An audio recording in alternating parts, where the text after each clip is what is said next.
I wonder if we could use the Tonight Show theme song. Ba-da-ba-ba-ba, direct from Hollywood in Burbank. Is anybody else using it? Why not? We could use it. We get sued. Or you and Pat can do the music. Hi, I'm Melinda McKinsey. And I'm Tom Wise. We are going to unpack some shit with you today. Boom. I listen to podcasts, and they do have, and the guy broadcasts ASCAP and BMI music. And he broadcasts tunes. And I'm confident he has no license agreement for that. Not until you get caught, you're not in trouble. And it's a big podcast. I bet he's downloading. It's my boy. I won't say who it is. But if somebody told me he's got 10,000 to 20,000 downloads, I'd say, yeah, I believe that. Wow. Yeah. Well, you and Pat are going to do our music, right? About unpacking some shit. Yeah. Okay. So what do you want to unpack today? I'm so curious. Today is... I've got 4 topics. Oh, my Lord. You have 4? I feel like I need a little makeup. Why? The hair is perfect. I feel like a schoolboy with plastered down hair. All right. Well, it was a mess to me before I come in. Do you use makeup when you do your shows? I do not. No powder? No, I mean, unless I'm in a situation where I am shiny, but so far no good. I did the old dry rub. I feel like I'm a turkey. A little dry rub. I literally take an hour to get ready before. You're shitting me. If I got a 7:15 call, I would wake up at maybe 6:45. And then because they call us 5 minutes before we go on. Well, here's the thing, being a lady. I have call me a lady. I have gray hair, so I have to put powder. I have about this much. When I say gray, I mean white hair. So I have to put powder on this so it looks normal, right? You can't tell. Well, you can if I turn my head. So my hair looks normal. I glue eyelashes on. I put foundation on because, I'm older. I've got ruddy kind of skin. I think freckles. I have freckles. And so I put that on, and I'm a slow mover. So I really like to take my time. So I give myself an hour so I can relax. I don't like being stressed either. I mean, usually and then I'm ready to go 20 minutes before I'm on. It's like, I don't like too much downtime before a show, because then I get in my head and I get nervous. I want to make sure the technical's done. But see, I can't test my phone till I get a call, till they call me with the Skype thing. Right. Yeah. Melinda and I work from home for QVC and HSN. We're doing on-air guesting, so they're not doing anything in the studios anymore. So we're doing it from home. So you have to have a little setup spot, good lighting. The Wi-Fi is critical. I mean, I've abandoned Wi-Fi. I've hardwired everything into the phone. I use this as my camera, 4K. I use, I was using the earbuds as audio, but I mean, I'm not happy with that. But it's the best of the situation. I mean, I had a hardwired mic. But then I can't use an earpiece without blah, blah, blah. I've thrown so much money at this thing. And I said, you know what? Everybody's doing the AirPods. They work. It's not great audio, but it works. The number one thing that has saved my life is the ring light, because who knows about lighting? I always counted on the studio to light me. And if you're lit the wrong way, it's just horrifying, Yeah, I need a little uplight. I've got 2 lights I bought from 2 very nice LED lights from Lowe's. They're like construction lights, and I have them on me, but it tends to be a little shadowy. I could use a little Connie Stevens light, as we used to call it in the business. Give me a little uplight from the I need a little light. Maybe I do need a little ring light. I love my ring light. It's really saved my life. Tell me about your 4 topics, because I'm excited. Right. You never have 4 topics. I have a sneeze coming. Okay. And here, and bless you. And that was very, that camera that you have going on, for people that are iTunes, you're lucky, because Tom has this camera that has trickery. So every time he moves, I feel like I'm on a circus ride. The Scooby-Doo thing. And I'm out of here. Yeah, that's exactly what it's very interesting. So, okay, well, bless you for your sneeze. I would love to hear your topics. Late for date. Who's in charge? Finally right. Hot chicks. And phone calls. Okay. Darn it. Okay, those sound good. They're all quick. We could bang through all of them. Okay, mine are Twinkies. I hope this isn't about. It's not what you think at all. You'll have no idea what the I, Twinkies is about. I pray to Um, Jesus. where did that come from? I had $1. Descriptions to strangers and Thanksgiving memories. Wow. Hey, Let's, that's our show right there. I know, and thank you for joining us. So I want to hear about the what did you say about phone calls from girls or something? What Phone calls from hot chicks. from hot chicks? Do not hire a hot chick to work in your phone room. Why?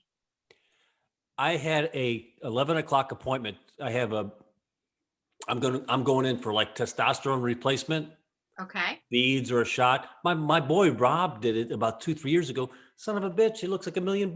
He's lost the belly fat. He's got more energy. He's looking, and I went in for that about 10 years ago. I was on the cutting edge of this thing 10 years ago, maybe longer than that. And Yeah. I got the low testosterone. They did the blood test. I was with a doctor who's like, he's claiming to be, an age specialist, Okay. rejuvenation. This is 10 years ago, probably longer than that. Okay. Longer. Now you swing a dead cat down US 19 and there's 3 guys, everybody's going to pump your ass up with testosterone and, estrogen or whatever it is. Right. But back then there was nobody doing it. No, But I was reading you. those books about testosterone replacement that were 15 years ago. And it's like, yeah, this all makes sense. You hit a certain age, that shit starts dropping. Okay. So So I had an appointment that they were going to call me at 11 o'clock to confirm and check and, just chat it up. I know the drill. I've talked to many times. I've had this conversation. So of course at 10:58, Davis gives me a call. I say, hey, I got a call coming in at 11 o'clock. He rattles on, takes 3 left turns, and we're done by 11:02. All right. And I'm thinking, was that call at 11 or 11:30? Anyway, 11, I check and it's 11:25 and it was supposed to be, the call was at 11 o'clock. okay. It's like, all right. So So now, they've confirmed it via messenger. And I typed back, I said, hey, I never got the call. And then they said, well, she said she called, and then minutes later I get another call. All right. So, but I could tell by her voice that she was a hot chick. oh really? And she's like, and I'm like, this is why you never hire a hot chick to call. Because she's like, why am I even calling him? I'm hot. I'm much hotter than he is. So why am I calling him? Dude, everything about this conversation is wrong. Everything. I contend. I'm going to go in there today. I've got to meet. My appointment's at 4:30, and I'm telling you, I'll see if I get a picture. She's a hot chick. Wow and wow. Because if she was a plain Jane, it's sales, and the guy doesn't answer at 11 o'clock. I'm calling back at 11:02. I'm calling back at 11:05. I'm calling back at 11:10. I'm interested in business. Or Dude, there's no or here. Put this in stone. Get a tablet out. Don't hire. Or this woman is working through the pandemic. She has kids at home. She's in crisis mode. And she's doing the best she can. And that's why you didn't get the call on time. And she's not about to explain herself because she's like, I'm in crisis mode. I contend she called me at 11. I contend she called me at 11, but the phone was busy because Davis was rattling on about this, that, and the other thing. You don't have call waiting? You can't pick up? You can't hear it? It was a Google phone. I don't think I've ever gotten 2 calls at the same time. It's my private line, my double secret private line. Gotcha. Coming into the house. So I know when that phone rings, it's not a scam. It's not it's yeah, it's real. Well, with that same train of thought about don't hire hot chicks because they don't care, I can say that about every man on the planet. Don't hire men for anything because men think they're entitled to fucking everything in the world. And if they don't want to call you, they won't. And they'll be like, because I'm a man. So no way. No, a hot guy might have that. He's got options, but a regular Joe, he's working that phone, baby. You give him his number. You give him some regular Joe your number. He's calling you 6 times before he gives up. I've met plenty of regular Joes. I've met unattractive Joes, and they all have the same testosterone problem, which is like, what the fuck do you want? You're a lady. Deal with it. Wow. I deny everything you just said. Wrong and wrong. Let's see. I'll see. I think we should have a segment, Joes and Hoes. I don't know what it's going to be, but I just like the way it sounds. Joes and hoes. Why is it that we're hoes though? I'm just saying because it rhymes. Come up with something else. Ladies and shadies. Those effers are so shady. I like that. Ladies and shadies. Guys are shady. I was trying to rhyme vagina, but it's really Good luck with that. Try orange next. interesting. So that was kind of a tip of the day too. Don't hire a hot chick to work your phone. No, I disagree with you. Thanks for agreeing on that. At least we got that settled out early. That's completely terrible. Well, you know what, Gail, I want you to, Christy, tell me what's wrong. She wouldn't hire a hot chick to work the phones. They're like. No. The only time I wouldn't hire a hot chick is as a nanny for my kid, because I think we all know you might as well throw her vagina in his face. Well, you're assuming you're still married. That marriage went south long ago. If you hire a hot nanny, I would never hire a hot nanny. I'd hire a manny. I would do that. Well, okay, we'll do a follow-up and see. So you think the reason she handled you the way she did is because she was super hot and she just doesn't need any stuff because everything's been handed to her because she's super hot. Her brain is like, why am I calling a guy? Wow. And you can still get dates. That's crazy. I had 3 dates over the weekend. That's crazy. Are you going to take a photo? Yeah, there you go. There it is. Okay.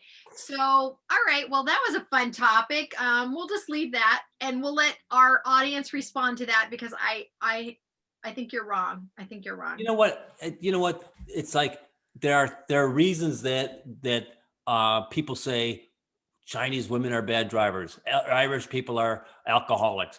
Italians like to eat, because there's a stream of truth to these generalities. I mean, you don't want to be pigeonholed as an individual person, but you can make statements about things that, well, yeah, okay, that kind of rings true, but you don't want to. It's pigeonholing. Nobody wants to be pigeonholed.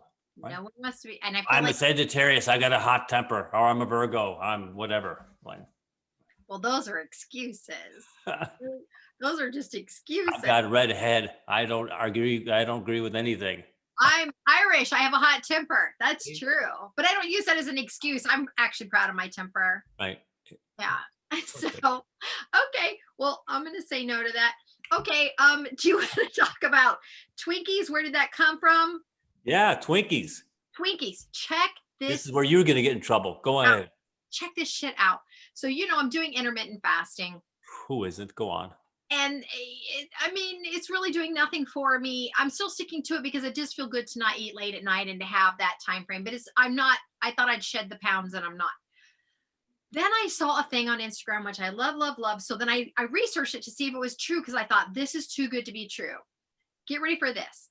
In 2010, a professor at Kansas State University proved that fewer calories, not healthier foods, are the key to weight loss. He's a nutrition professor. So he went on a low-calorie diet, and it consisted mostly of Twinkies, Doritos, and Oreos. And in 2 months, not only did he lose 27 pounds, but he also dropped his bad cholesterol by 20%. I would be on board with that 100%. You could eat healthy. Oh, look at me. I'm having a spirulina and broccoli shake with 6 apples and a banana, and blueberries and kale. Yeah. You just took in 1,200 calories. Yeah. Dingleberry. And then, and I'm eating a cauliflower crust, pizza for dinner. And I mean, I've seen the vegetarians that are overweight. It's like you're just choosing not to eat an animal, which I respect. But it does go against everything that we're. I tell you, I'm going to be the old person who's on a candy diet. I'm going to be eating candy all day. That'll be me. And it's like, okay, this is dinner. Here's the Mars bar. I often will have ice cream for dinner, which. No. I don't want to take over your topic, but I think that if it's just weight loss, yes. If it's healthy lifestyle, no. He dropped his bad cholesterol. I know, but that's sugar. It's bad for your brain and all that other stuff. If you're happier, you Oh may not. no, it depends what your goal is. If your goal is to be, have the most fit body ever, or just lose weight, I think that's two different goals. Definitely. You How many? definitely have an out of shape skinny person. Oh yeah. A lot of skinny people are out of shape. I mean, I've never been a bodybuilder and I've never wanted to do that, but I think this explains most of my life because I've always been a smaller person and I've never necessarily leaned towards all the healthy things. I am a Dorito eater. Right. I like Oreos and Twinkies. They're not my mainstay. Zebra cakes are a big thing for me. But so if anybody wants to send me zebra cakes, but that does explain because I always thought, isn't it funny how I've not really gained a lot of weight in my lifetime? It's all about volume. Yeah. You want to eat chocolate pudding all day? Fine. Just you can't eat 100 of them. You can eat 6, but you can't eat dinner and you can't eat big sandwich for lunch. I mean, it's all about, and I agree with 100%. If you're taking in 1,200 calories a day, no matter how you're taking them in, it's 1,200 calories. You're not going to put on weight if those calories are, are, are below a certain number. Well, I'm just super excited to hear about the Twinkie diet. So I advocate that now for everybody. Twinkies, Doritos, and what is it? Twinkies, Doritos, and what was the third one?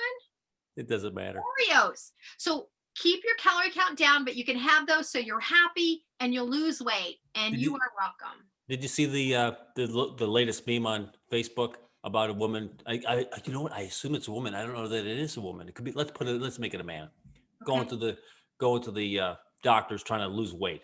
Okay. The doctor's recommendation is don't eat anything fatty.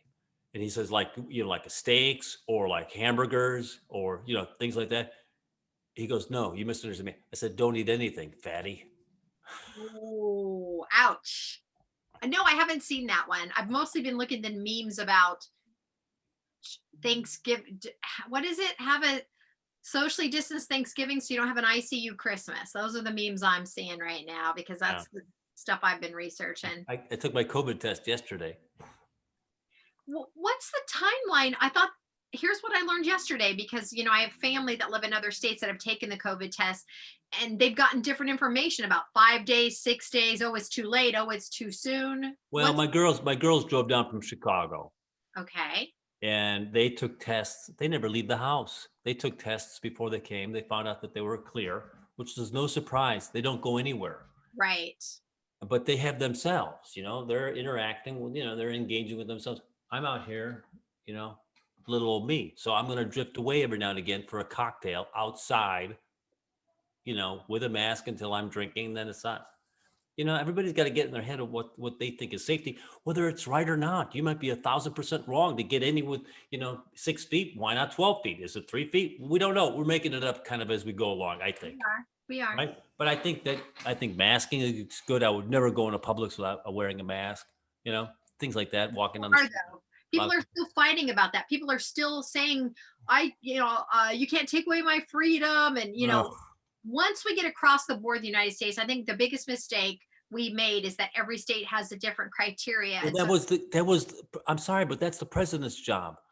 I know. He's got to step in and come up with a national program that we all sign off on, but he waited and he did it. And that's what the delay. And then the states said, oh shit, we're going to have to do this, Right. Okay, then let's see and we lost 6 weeks while we're all bickering about that. And there was no national program. I mean, it's ridiculous. If there's a hurricane in Louisiana, the government steps in. If there's an earthquake in Colorado, here comes the government. You know why? Because the government gets 38% of all your money. The state, well, I don't give Florida anything. Yeah. I pay no state tax except for in sales tax, but we're stroking a check for 37% of our money that goes to the government. That's why the government's in charge. Well, I think you just said it. The government's not in charge right now. Yeah, we don't.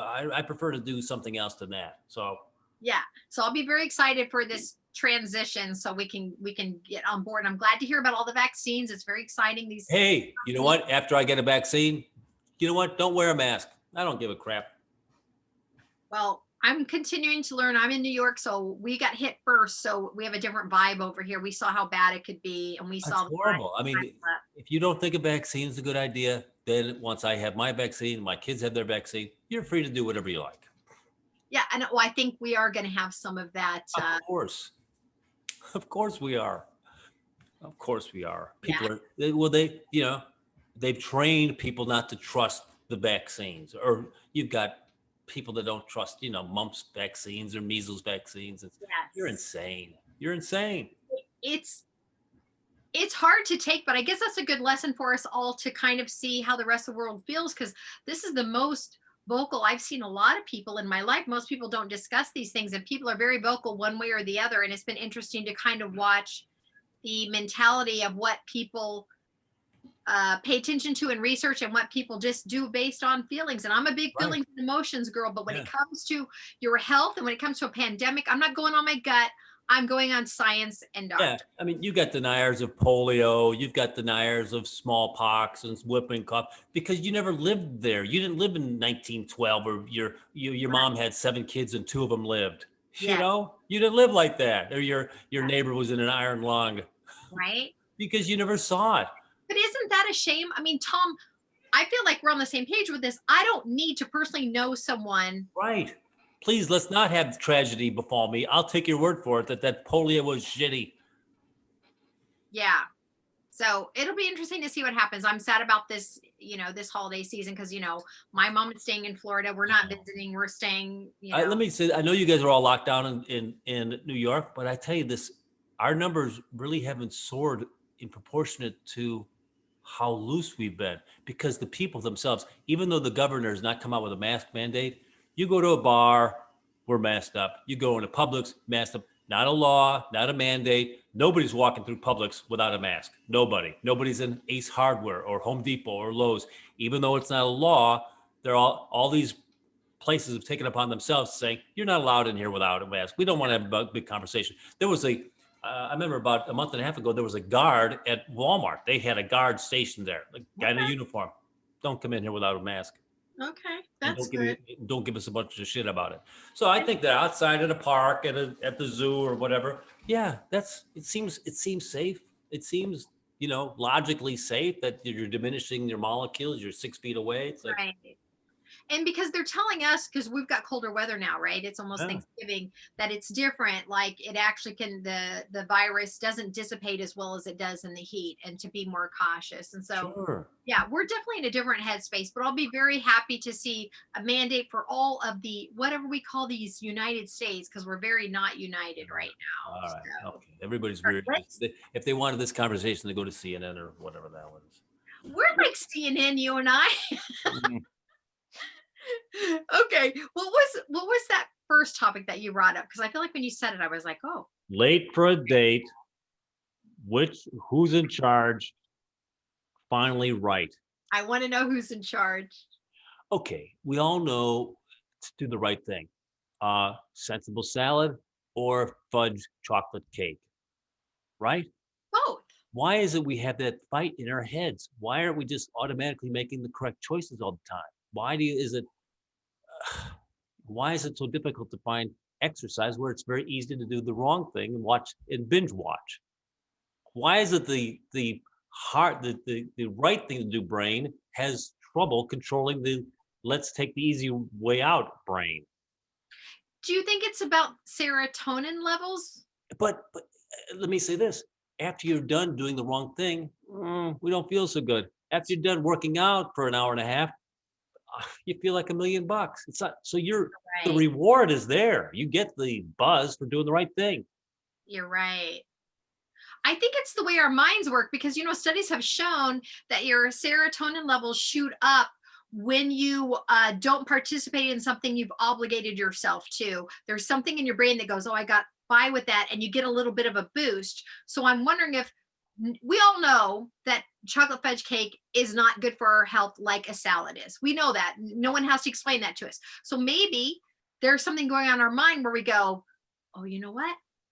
I'm gonna have that chocolate fudge cake. So for that moment, you're like, oh, I'm getting by with something, right? Even though we know we're not. I'm wondering if it's a little bit of a boost. I mean, I don't really know. I mean, I make a lot of wrong choices, especially during the pandemic.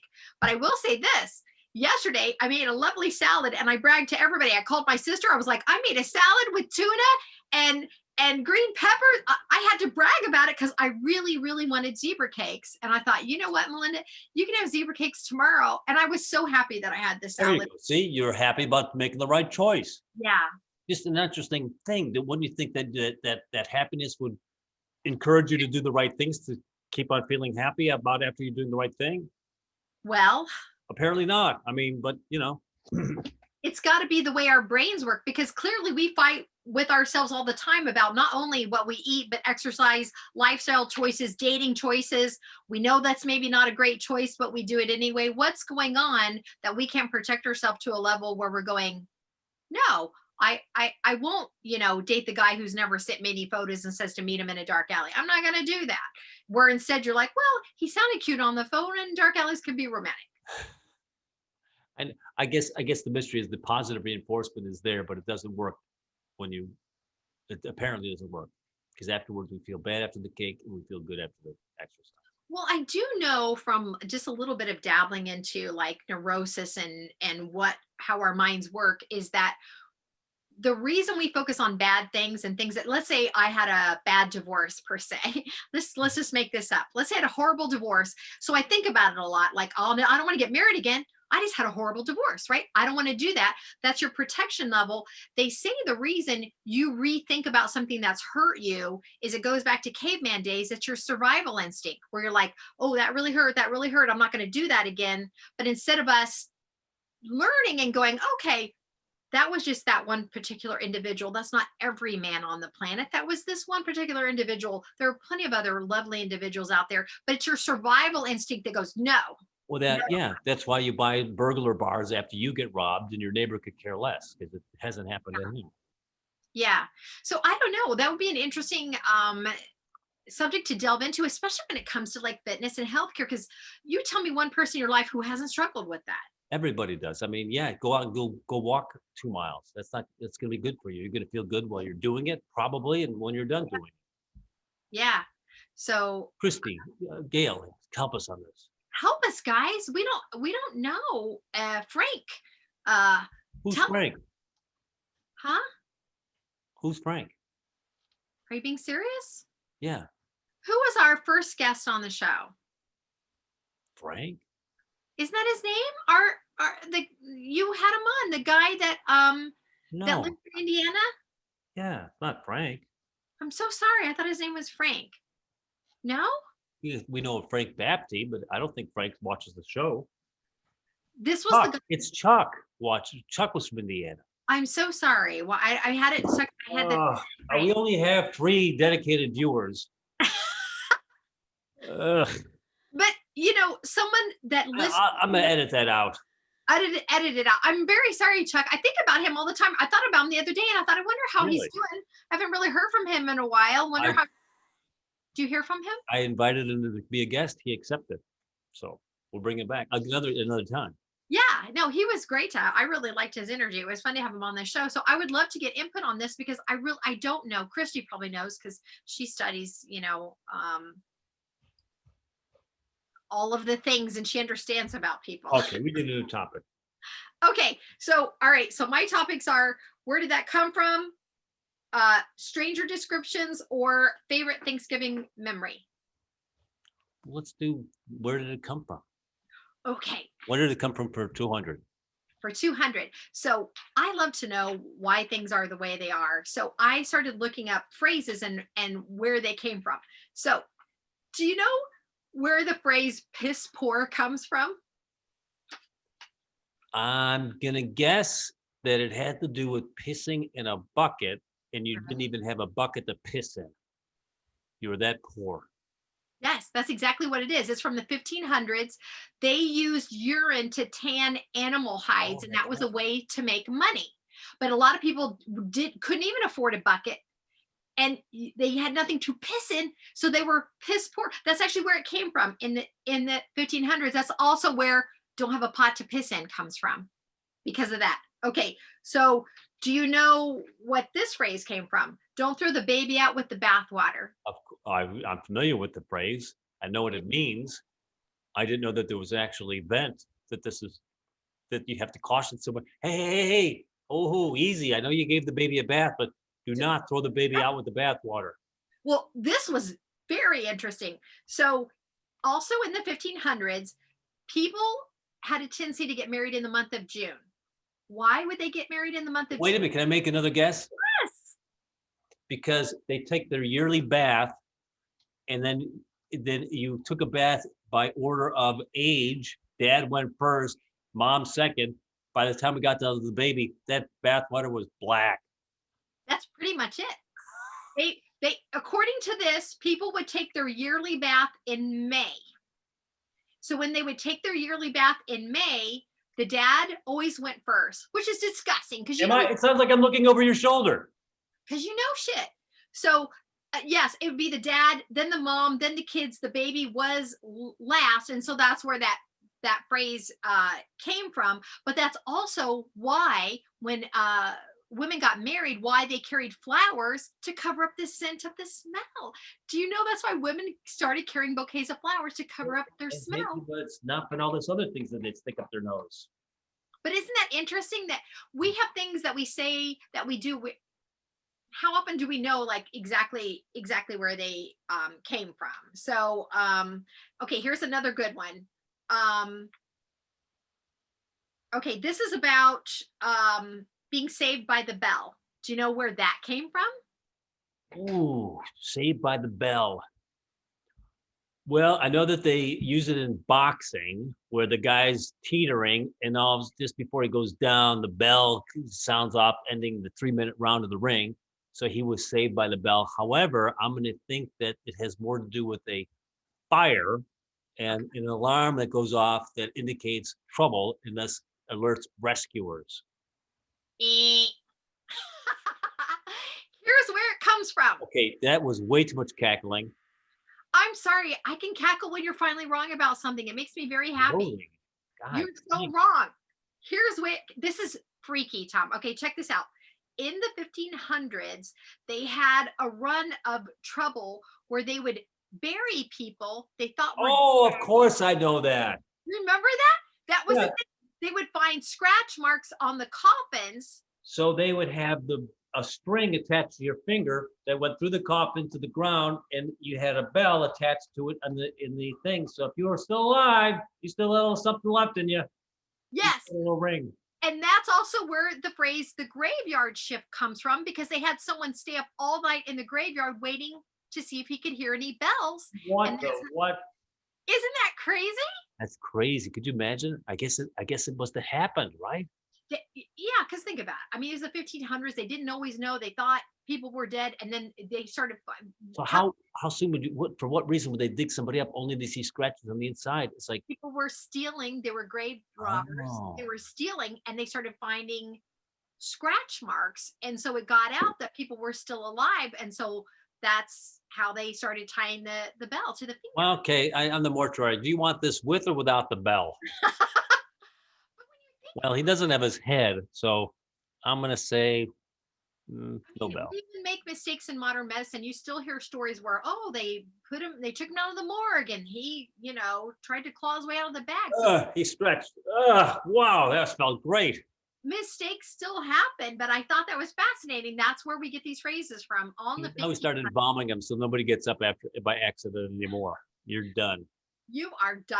I thought that was fascinating. Yes, well done. So it sounds like all your topics are about women. What was the other topic? Am I wrong about that? You're on my mind. You're on my mind. Okay, we did hot chicks. That was right. Okay, who's in charge? That wasn't about women. Okay. Your lazy brain versus your active brain. Okay, that's true. Finally right. That's not about who knows what that's about. And then late for a date. We didn't talk about late for a date. I know. Would you like to talk about that now? Yes. Okay, this is a huge pet peeve of mine. If we make a date, you and I, and I'm coming to your location, which is 5 minutes from where you live, Yes. and I'm 50 minutes from where I live, Yes.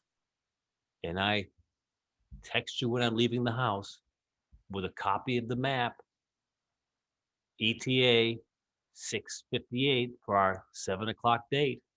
Yes. And I parked the car at 6:55 because I was a little faster. And I text walking. And then the return text is, oh, uh, That's what they said. Oh, yeah, meaning I'm running late. I'm running a little late. Really? what's your limit on running late? I mean, things do happen, so I I feel like you're aware of that, but there's a we all have a line. Okay. What, You're auditioning for a Broadway play. How late are you going to be? 0. I will never be Thank late for that. Thank you. Okay. So you do have the capability, the capacity of being on time exists. I do. Yes. Everybody does. I've never been late for a date. I will say I've had fellas show up late. The airplane is leaving at 7:15. If you're not on it, you're not going on your worldwide vacation. How many people are late? Oh, I've seen people be late and then cry about it. Yeah. Isn't that the sweetest thing ever? Because I have seen people late too. Yeah. So Like, satisfying. Go after yourself. right? You and everybody's waiting on you.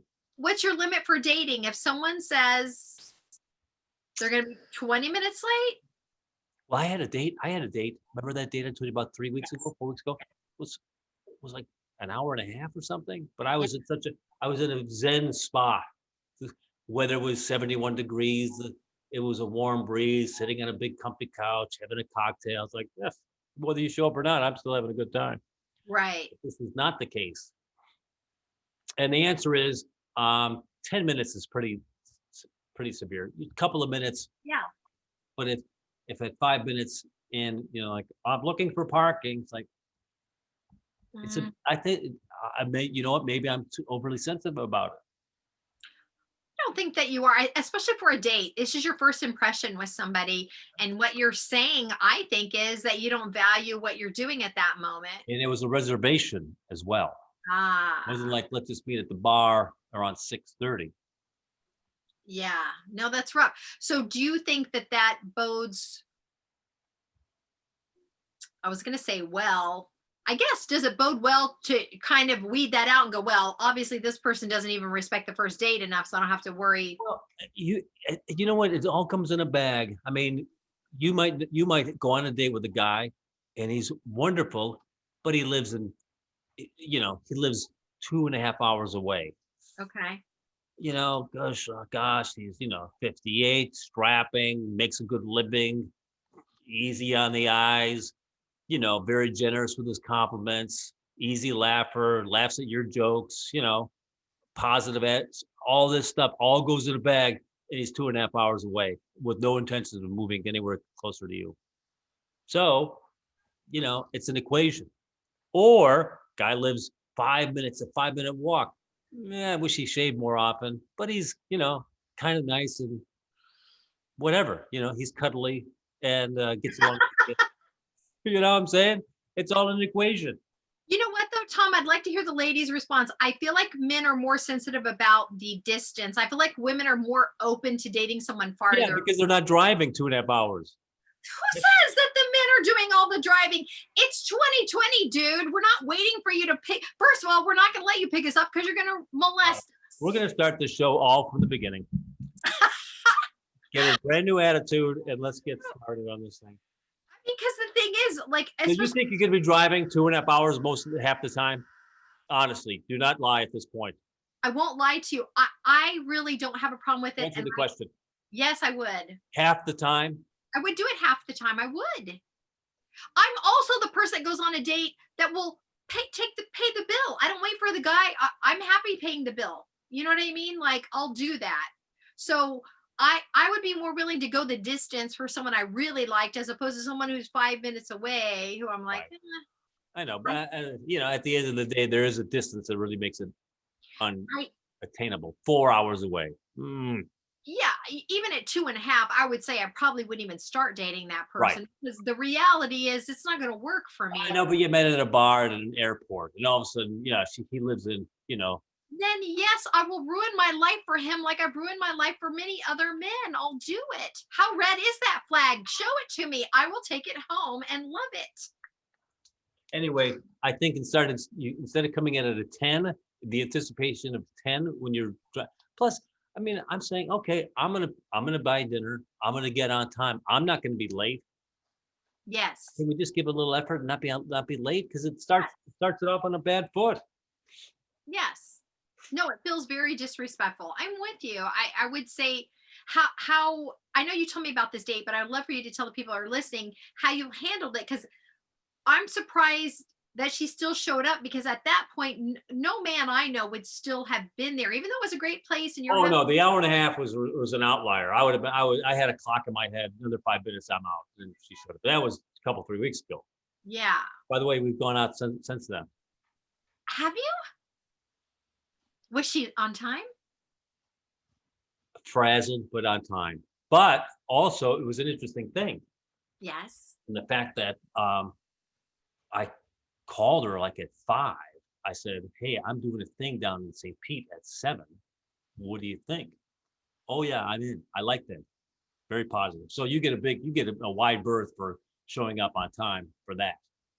It Being was, and it's spontaneous. just, you know what? At the end of the day, it's like a friend's date. I just wanted to, do this thing with someone else. You know? Nice. I do like that. And I wish more men were open to that, because there are plenty of men I've gone out with that I wouldn't want to date, but I'd love to hang out with, and the guys are like, I don't want to be your friend. I'm like, well, the thing is, I'd want you to be my friend before you're my lover. That's the whole point, is be my friend first. I think that's the first time we said lover in the entire uh, 54 shows.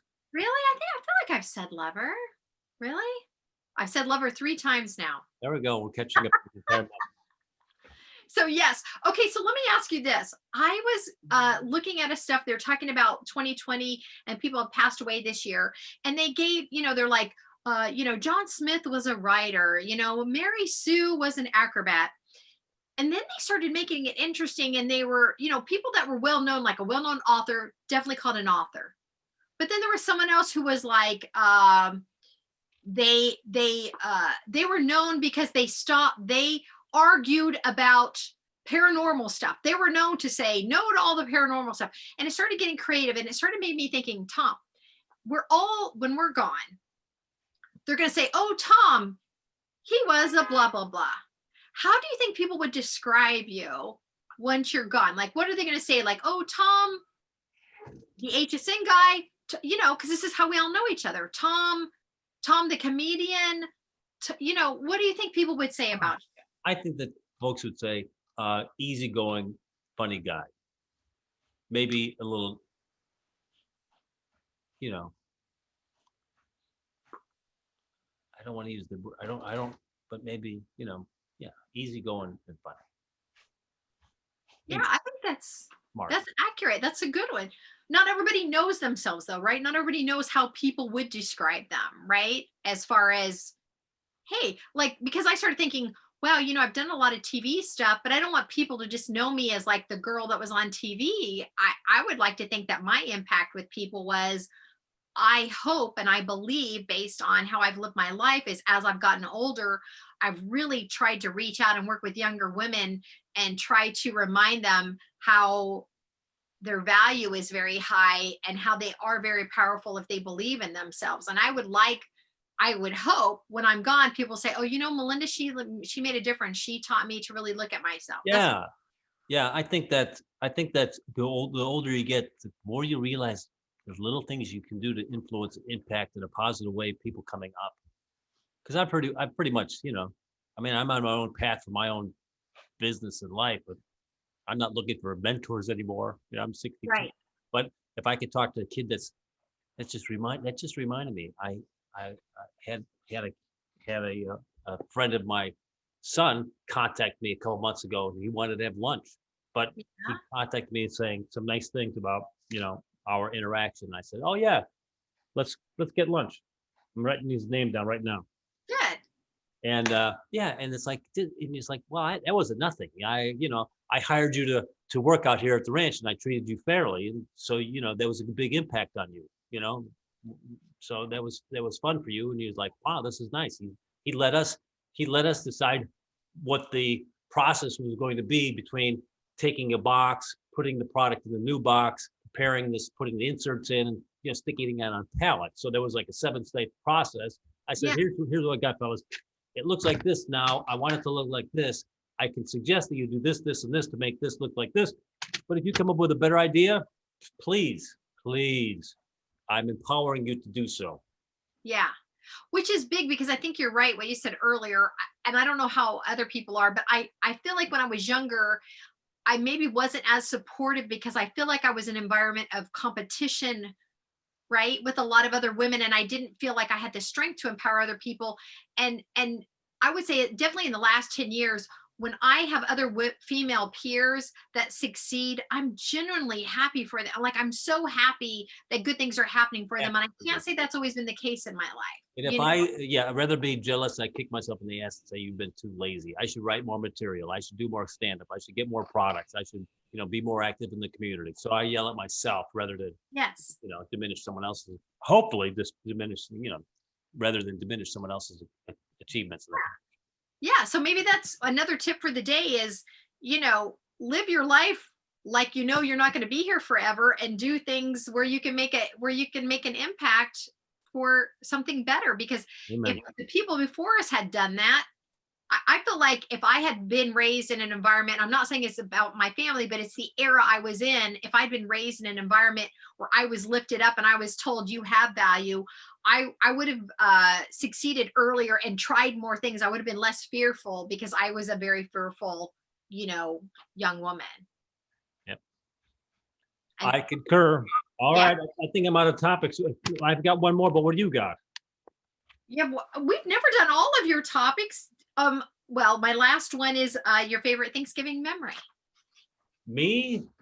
Yes. Do you have one? Do you want to share one? Now think about mine. Yeah, think about yours. So my favorite is actually just last year, because last year, I live in New York. My mom flew in, my sister flew in, my daughter Alex and her boyfriend live with me, and they had friends come over. And so what we decided, because we knew it was going to be cold weather, I bought fluffy robes for everybody that was coming. I asked everybody's favorite color and I didn't tell them why. So I bought everybody a fluffy robe in their favorite color and slippers, because my idea was, hey, Thanksgiving's always like dress up and so formal. Wouldn't it be fun if we just had, so I got robes with hoods so we could take funny pictures. But here's how it worked out. It was such an enjoyable, relaxing thing. Everybody contributed to the food and to, putting things together. Everybody did dishes. It was just such a lovely mix. No one was sitting around going, well, I don't want it. You know what I mean? Everybody participated. And then, because everybody was so happy about the robes and the slippers, I didn't have to clean anything. Everybody was like, oh no, you sat down. We'll clean. I've never had that before where I didn't have to jump in and clean the kitchen. So, I'll buy robes every year if you guys will clean the kitchen. It was a great year because I felt like it was a nice mix of company. Everybody was happy to be there. No one was forced to be that in that environment. There was no crazy racist uncle saying things that you didn't want him to say. And when I was married, we had those problems with people that were inappropriate, and everybody just kind of, it was not good. So last year was my favorite Thanksgiving. What about you? Nice. I was just having that conversation with a friend of mine yesterday about, we never had those crazy political things. Never. I mean, my grandfather was so old by the time he just said he's just wanting to drink again or next smoke. Everybody's got a crazy uncle that says inappropriate things. You never had an aunt or an uncle that was like, well, that's just Aunt Susie. Just, Nope. Nope. Wow. My dad had a neighborhood friend. He wasn't like he wasn't invited for Thanksgiving. But he would pop in occasionally when he was in the neighborhood. He was kind of like in Chicago, you got precincts and precinct captains and very political, a lot of patronage jobs. And he had one of those jobs. And this guy was larger than life. It was like somebody, it was like a character out of I always think about who's the big guy on Roseanne, her husband. It's like John Goodman. This guy's like John Goodman, but he's just nuts. Okay. Very, very conservative. And but the kids would be laughing. He never did anything that was controversial. It's like, but it would be like a treat to watch. Oh my God, here comes Pete Foley. Oh God, good God, everybody just listen to him. And he's drinking. He's drinking like crazy. And he's talking about kids these days. Like, oh, look at this guy. His head's always in the clouds. Whatever we said, we were dying, Yeah. absolutely dying. Colorful character, but he was probably the most outlandish. And then he talked about his ex-wife. When I met her, she was working the operator. Number, please. I groomed her. I turned her into. We're like, wow, he's mad. He's crazy. Because my dad was super conservative. Yes. I don't think I ever heard my dad ever tell a joke. I mean, he'd laugh at a joke and he enjoyed watching the shows and comedians, but I don't think I've ever heard him tell a joke. And my mom was very nice and, nothing controversial there. And my grandmother was a little bit of a character, but nothing negative. Okay. Again, we loved having her around. She Nice. she ended up working as a lunch lady at my high school just so she could be around the kids. Yes, I love that. That was marvelous. We had great uncles and then Thanksgiving was just, you pack them in. There were 8 kids, and then you still have grandma and grandpas. Everybody's around. So, I mean, we could easily have 15 to 20 people just from the locals. Nobody's flying in anywhere. No one, I don't think anyone came from there. I can tie this into a favorite Christmas. I remember my brother Johnny came home from the Navy unannounced. Oh. That was Thanksgiving. That was not Thanksgiving. And then you know what? Tina does a great job. Every year I get invited over there. The kids are there and they cook like crazy. It's always superb. Do you have certain dishes you look forward to that you traditionally have at Thanksgiving you don't have any other time of the year? I like stuffing. I like cranberry, things like that. There's no surprises. My my grandmother, I think she brought a pie over one time. Okay. She famously would make date and nut bread. And Oh. she passed along that recipe. She would also make Irish soda bread as well. I Oh. see the thing, but I think she maybe stopped at this store one time. It's probably more than that. And she brought a pie in. So now my brothers and I, the younger brothers and I, would always anticipate grandmother. And then whenever she'd hit the door, she goes, "You boys, check for some pies in the back seat, will you?" And we go racing up. I don't want any pies. So it became a running joke. Oh, go check for the pies. And That's so nice. I mean, I think Thanksgiving has got a little out of control because people have certain obligations maybe they don't like, right? Because of family members they don't like. And now with this year being a little different, it'll be interesting to hear the story. So I think I was super grateful last year to be in an environment where everybody wanted to be there, everybody participated. As far as food, it's funny because certain things I think are good. Like I like stovetop stuffing. I like it. Well, Will, who is a cook, is very offended by stovetop stuffing because he takes days and he makes his own damn stuffing. So I have to stand back because I'm like, oh, we'll do this. And he's like, excuse me. He's been making broth for the last 2 days now. His own damn broth. I'm seeing pots with, I was like, oh, what are you making? Oh, I see carrots and onion. Oh, I'm making broth. Why? You can buy it. I love it. Yeah, so I'm very excited. We started buying our food. I'm very excited. My specialty is Rice Krispie treats and mashed potatoes. You're a simple woman. You're a simple person. I'm a simple woman. You don't stand on airs. Yeah. That does remind me of a tale I've told the last couple. Whatever. People ask me where do I come up with ideas for jokes? Where's it? Yeah. I said, well, that GPS joke I tell is almost word for word of what happened.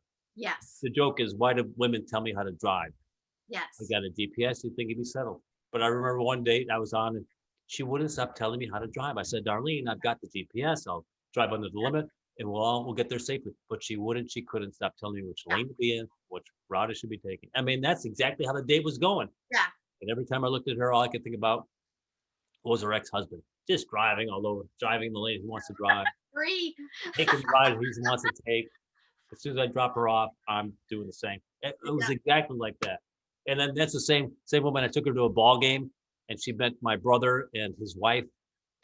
We met before the game, for a couple beers at Berg's. And then Patrick was saying, oh yeah, I'm brewing my own beer now in the garage. And, the wife is, they're doing the yeast thing or whatever. And she's like, my date, why would you do that? You could just buy beer, right? Any type of beer you want. I go, this date's over. Done. The driving, the beer. Ugh. Done and done.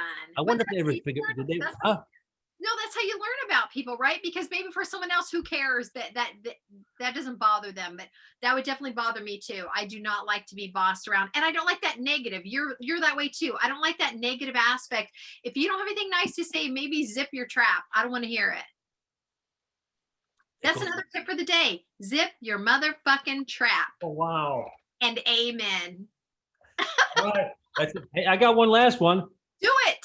So should we do it? This is, I have a series of 1,000 times. Every time I can't find something, I'm Yes. convinced I've been robbed.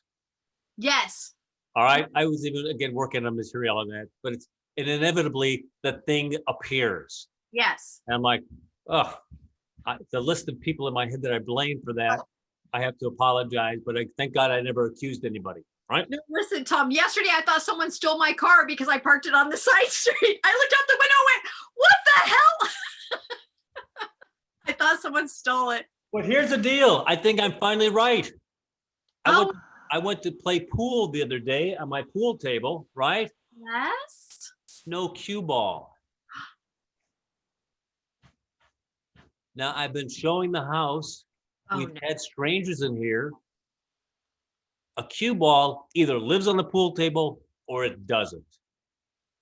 Because, right, where else would it be? Where else would it be? I didn't put it in my pocket and put it in there.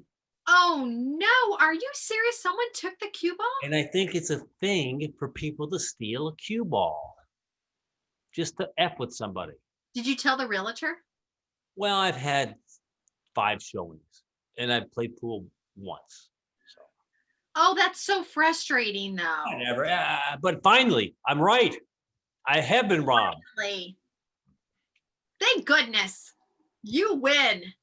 But still, that's really shitty. I found it. Forget about it. Oh, that's your baseball. Oh. What a shame, though. I'm so sorry to hear that, Tom. But you know what? You sold your house. So you know what? Those people can take that cue ball straight to hell with them when they go. Could they shove it up? Shut up. Could they shove it up their ass first? Absolutely. That's what happens with karma. Killed by a cue ball. I'm telling you, I'm a karma believer. That's why I can't wait for the inauguration, because some shit's going down. Vengeance is mine, saith Melinda. All right, I gotta go. I gotta make some money. Yeah, go make some money. Thanks for unpacking some shit with us today. I'm Melinda McKinsey. I'm Tom Wise, and we'll see you on Wednesday. Although we did our Thanksgiving memories today, we'll see if maybe there's something fresh for Wednesday. We got some stuff. Or we'll make something up. The family, my fake family in Detroit. Maybe they got some memories from that. We'll talk about that. Bye.